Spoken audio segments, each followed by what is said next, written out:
Fala aí pessoal, sejam todos muito bem-vindos a mais um vídeo aqui no meu canal. Eu sou o professor Rafael Barbosa, eu sou professor de Química, de Ciências em geral aqui no YouTube. E antes de começar o nosso vídeo, como é o nosso ritual padrão, desce o player aqui embaixo, não esquece de clicar no botãozinho de se inscrever. E se você já é inscrito e não deixou o seu like, aproveita e senta o dedo aí no like, que na aula de hoje nós vamos falar aí sobre propriedades coligativas, enfatizando a primeira propriedade, que é tonoscopia, logo depois da vinheta. Vamos nessa!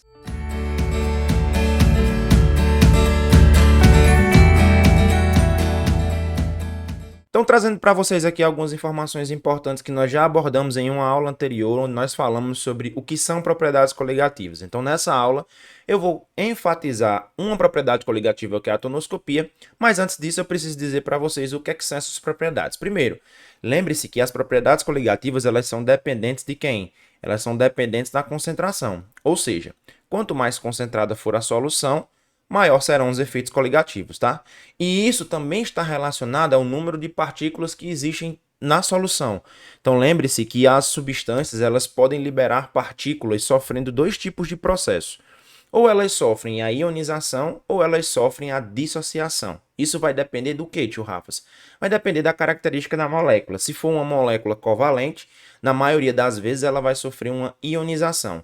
Quando é uma molécula iônica, na maioria das vezes ela sofrerá uma dissociação, tá certo?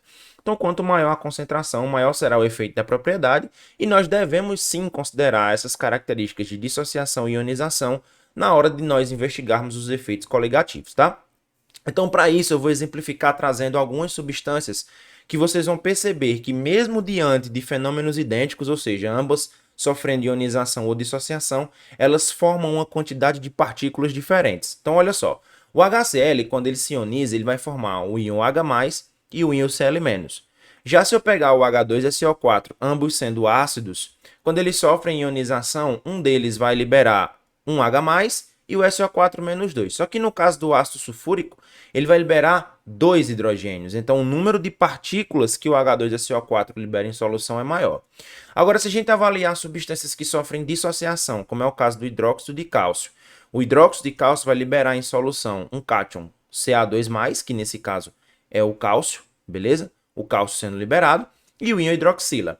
Ele libera duas hidroxilas e o íon cálcio. Agora, se eu pegar agora o sulfato ferroso, por exemplo, a gente vai ver que ele vai liberar um ferro 3+, e o íon sulfato, perfeito? Só que ele libera dois íons férricos, né? E três íons sulfatos. Então, se a gente avaliar, por mais que duas substâncias sofram ionização ou dissociação, elas podem liberar quantidades de íons diferentes. E isso pode influenciar diretamente nos efeitos coligativos, perfeito? Então, olha só, se a gente avaliar isso de maneira mais única, né, digamos, separadas, vamos colocar aqui o HCl e vamos avaliar a intensidade dos efeitos coligativos quando eu tenho soluções de mesma concentração. Então, imagine uma solução de concentração 1 mol por litro para as duas substâncias e a gente está considerando que 100% dessa substância está sofrendo ionização e dissociação. A gente vai perceber que no caso do HCl, ele vai formar 2 mols por litro de partículas. Um mol relacionado ao H+, e um mol relacionado ao Cl-, perfeito?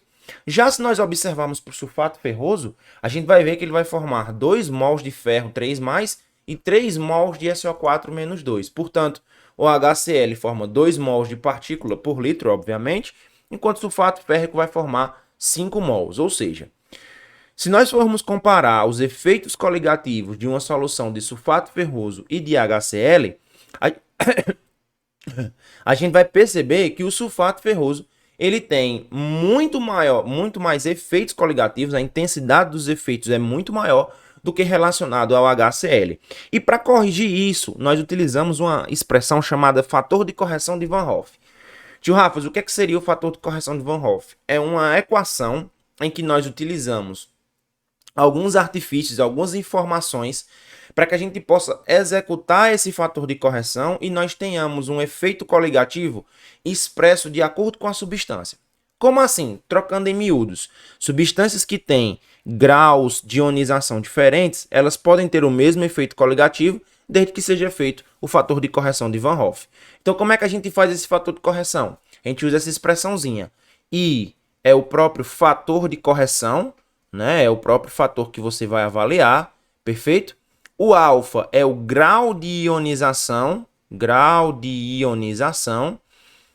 onde o Q é o número de partículas,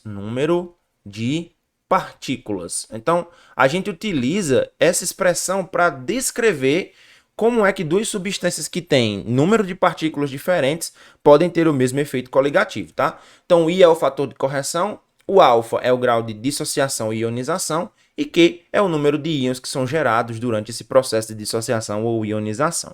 Para a gente entender que nem sempre a gente usa esse fator de Van Hoff, a gente vai considerar inicialmente com um alfa de 100%. Nós não podemos trabalhar com esse número em porcentagem. Então, para a gente transformar em um número natural, a gente divide isso por 100. Então, se for 0,8, você vai dividir, aliás, 80% você vai dividir por 100 e assim sucessivamente, certo? Então, um alfa de 100%, transformando em um número natural, ele é igual a 1. Então, substituindo na nossa equação, o que é que a gente tem? 1 é igual a 1 mais 1 vezes Q menos 1. Fazendo aqui a distributiva, né? Ó, 1 vezes Q e 1 vezes Q menos 1. A gente vai ter que I é igual a 1 mais Q menos 1. Cortando aqui um positivo com um negativo, a gente tem que o fator de correção para soluções em que o grau de dissociação é 100% é igual ao número de partículas. Então, nesse caso, você pode utilizar essa expressão mais rapidamente, e claro, se você tiver uma substância que tem grau de dissociação ou ionização de 100%. Tio Rafa, e nós chegamos aí na tonoscopia. O que seria tonoscopia? Tonoscopia é a pressão, a diminuição da pressão máxima de vapor pela adição de um soluto não volátil. Então, quando você adiciona esse soluto, a pressão tende a cair. Qual é o motivo disso? O motivo disso é porque a evaporação diminui. E diminui por quê? Porque nós vamos ver as próximas propriedades, por exemplo, ebulioscopia, tá certo? Como é que a gente calcula a variação tonoscópica? Então vamos lá. A variação de pressão tonoscópica, né, ou pressão máxima de vapor, que a gente pode chamar de variação absoluta. O que seria essa variação absoluta? É a pressão final menos a pressão inicial. Só isso, perfeito? Sobre o solvente puro, é igual a quem? A pressão do solvente puro, perdão, é igual a quem? A constante tonoscópica, que ele tem que te dar na questão, certo? Constante tonoscópica. E molalidade. Tio Rafas, o que seria molalidade? Molalidade é uma expressão de concentração em que você usa número de mols do soluto sobre a massa do solvente em quilogramas. Perfeito? E I é o fator de correção de Van Hoff. Beleza? Que a gente já falou deles. Então, quanto maior for a concentração de uma solução, maior será essa variação. Então, quanto maior essa concentração, maior é a variação.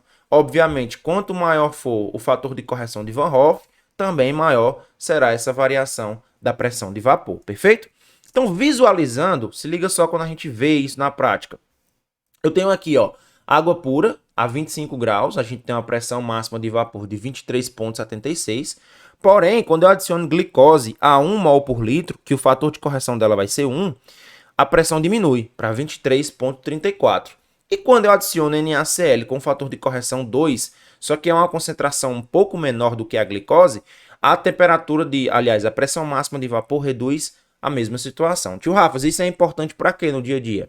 Muitas substâncias não podem evaporar, dependendo do tipo de processo que elas estão envolvidas. Então, a taxa de evaporação deve ser baixa. Então, por isso que a gente usa essas soluções com aditivos. Esses aditivos eles acabam sendo utilizados para evitar que essa substância tenha uma pressão máxima de vapor muito alta e, consequentemente, uma evaporação também. Perfeito? Então, tonoscopia, diminuição da pressão máxima de vapor pela adição de um soluto não volátil. Se eu quiser verificar isso do ponto de vista gráfico, a gente vai ver que, à medida que a gente adiciona uma solução, quanto mais concentrada ela for, maior será o abaixamento dessa pressão máxima de vapor. Então, tonoscopia é a variação da pressão máxima de vapor pela adição de um soluto não volátil. Lembrando que nós só podemos avaliar os efeitos tonoscópicos a uma temperatura constante. Se a temperatura modificar, obviamente essa pressão máxima de vapor também será modificada. Perfeito? Espero que você tenha gostado desse momento com vocês, né? Espero que essa aula tenha sido de grande aprendizado para todos vocês. Não esquece de conferir os links aqui na descrição desses vídeos, onde eu coloco materiais gratuitos para vocês que estão sempre sendo atualizados, tá? Eu não esqueci das lives com vocês, vamos programar essas lives aí para a gente resolver exercícios. E por hoje é isso. Um beijo e um queijo. Até o próximo vídeo. Tchau, tchau.